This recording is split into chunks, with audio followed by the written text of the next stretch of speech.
Hey everyone, welcome to Reddit Readout. Today we are checking out People of Reddit. Story 1. Cheat on me for months, say hi to Jehovah's Scientology.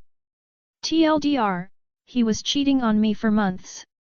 Signed him up for some free newsletters of Scientology / right-wing crazies and made an appointment for the Jehovah's to visit him. I've checked, in my country it's not illegal to do this, and the newsletters are all free of charge.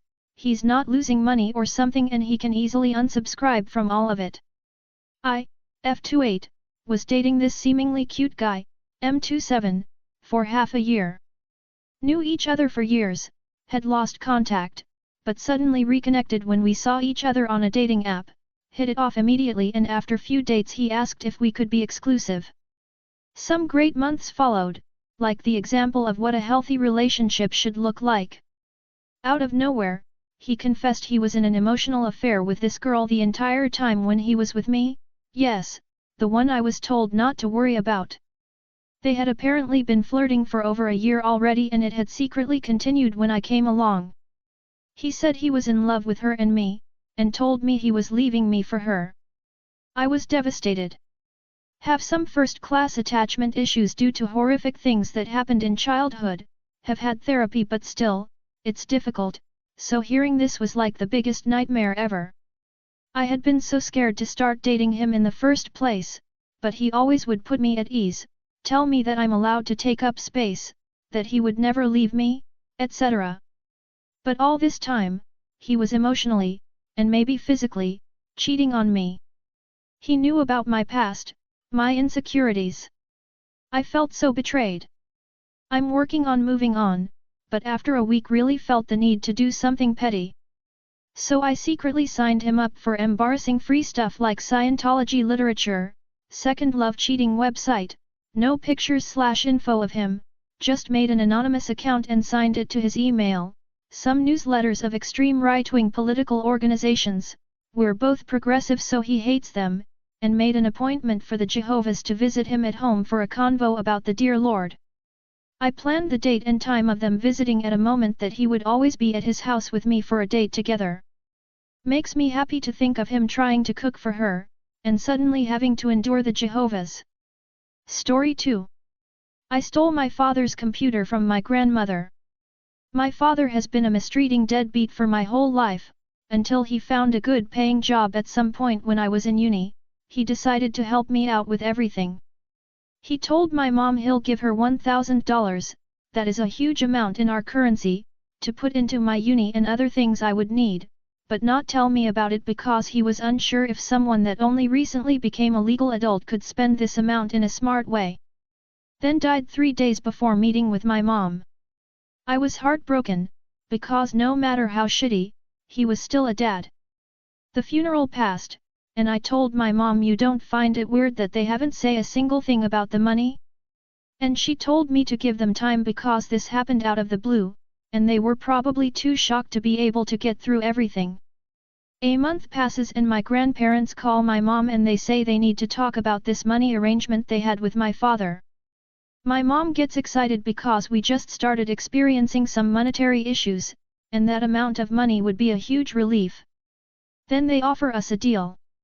Because my father lived with his parents, half of their apartment belonged to me. If I agreed to discard that heritage through a notary, then I would receive the money. Honestly? The alarm bells were ringing all over, because it was money my father specifically put away for me. There wasn't any deal between him and my mother, he just wanted to do something for me once in a blue moon. But me and my mom, we are really trusting people.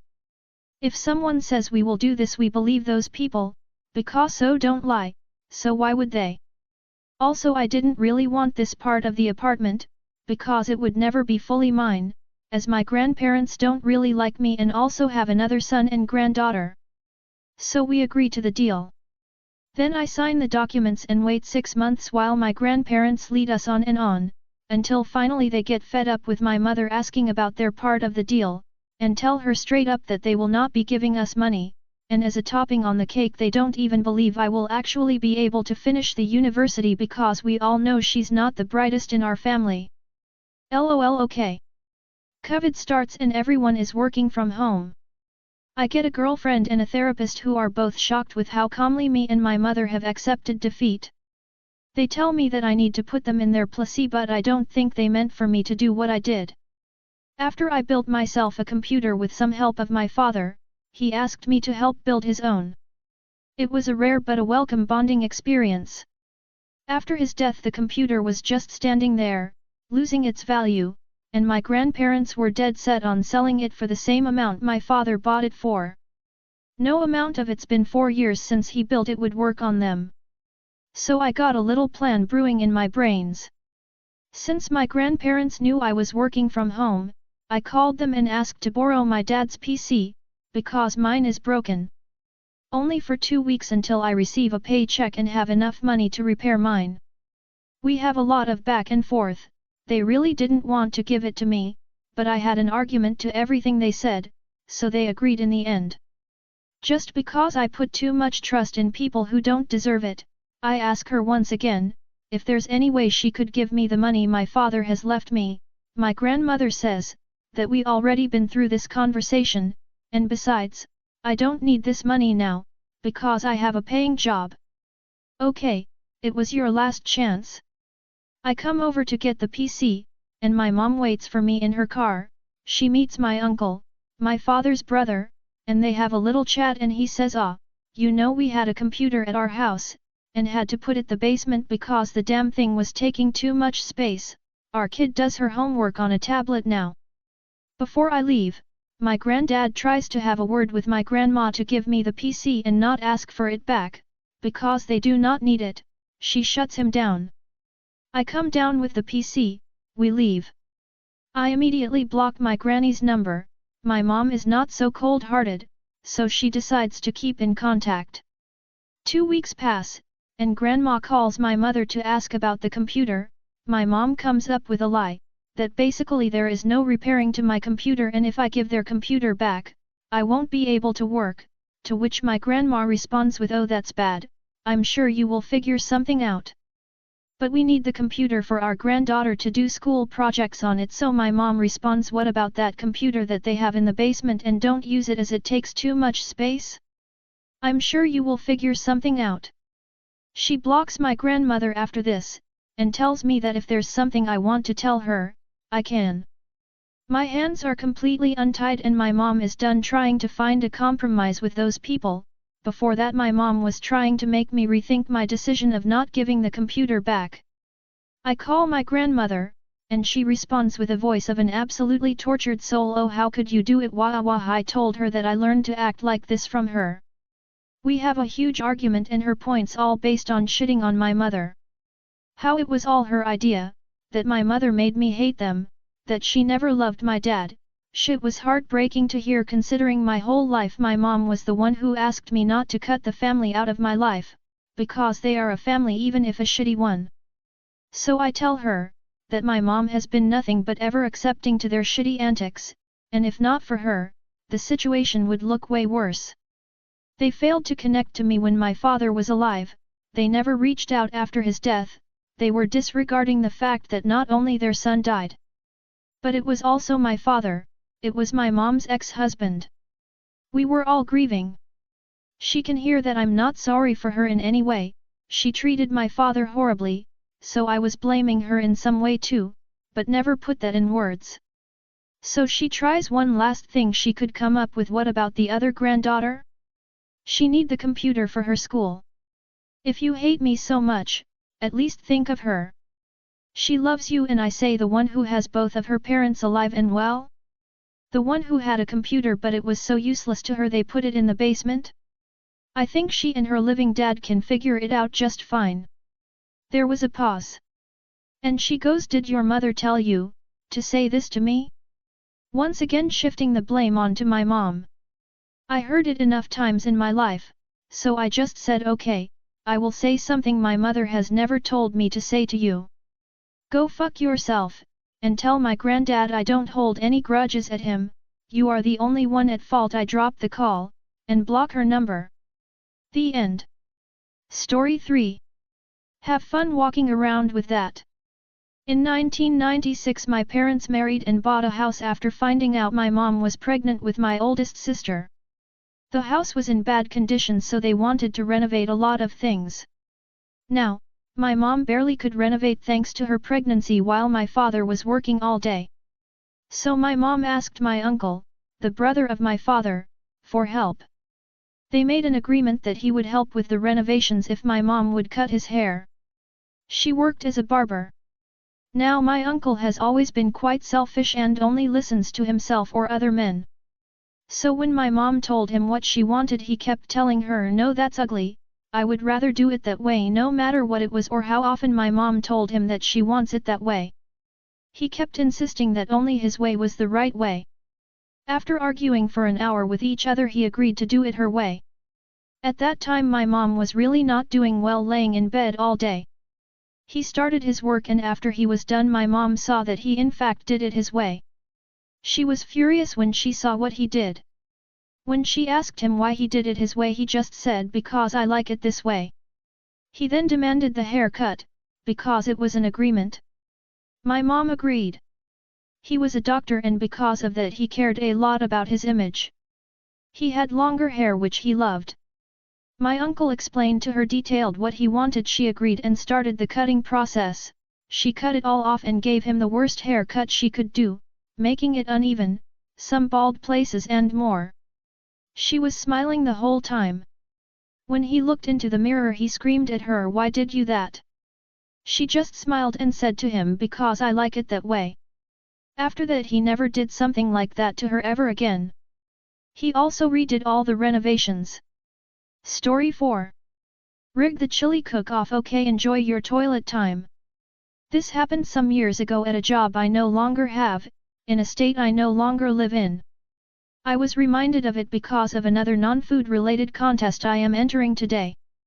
Some years ago, I worked in an office for a large medical insurance provider that really wanted to unite you with your health and care.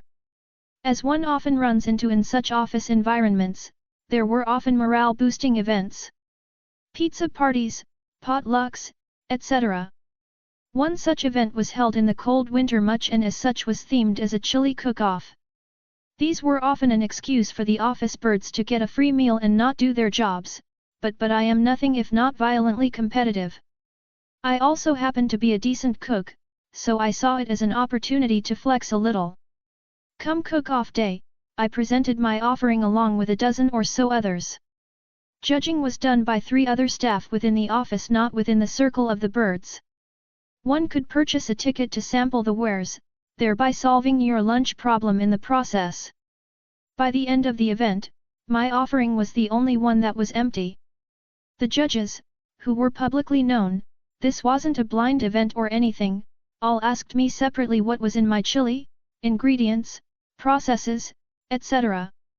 It was clear from the office chatter outside of the birds that I was well ahead of the pack. I didn't win. It is at this point I should note I've run afoul of the birds before. I don't politic very well. I also have a problem with people that don't want to get their shit done and think it's someone else's problem.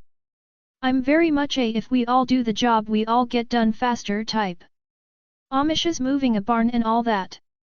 Safe to say, the birds didn't want yours truly to win, as they'd handed it over to somebody that had widely been branded as canned chili. Okay, I see how it is. I got you. I'm patient. I got time. If there's one thing about the birds, it's predictability. If there's 2 things about the birds, it's greed. They of course, want more food. And to not work. So they want another event. Chili cook-off brought a metric fuckton of free food in. They know I'm damn good at what I do, so of course I get asked if I'm getting down.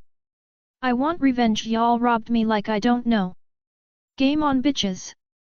I spent the next several days cleaning out every grocery store I could find of every conceivable violently hot pepper I could get.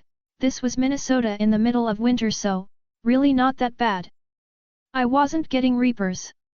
I also cooked up some secrets that would put the double whammy on the spice, making sure the birds were gonna pay. I wasn't playing for the win here, I was playing for violence. It should be noted at no point was I attempting to poison these women. I'm not that guy. Everything I made was completely edible. Really fucking good in fact. I went with chicken this run. Used bacon too. Nice thick cut smoky bacon from the butcher.